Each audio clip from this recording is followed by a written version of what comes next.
सुनाया काय झालं? ते हाड पद्माय नव्हतं. राघव पद्मा मावशी, आता सांगणार आहात का काय झालंय? पद्माताई आज पुन्हा बोलली आपल्या प्रेमामुळे त्यांचं घर तुटलं आणि आता सुन आले की आपलं बी घर तुटत.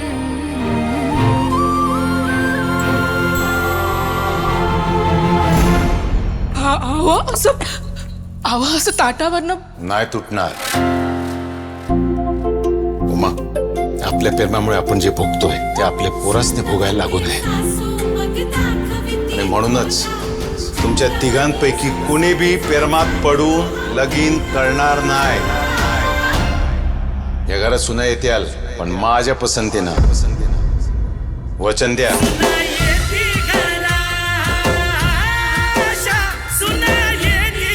सुना येती घरा 15 जून पासून संध्याकाळी 7:30 वाजता.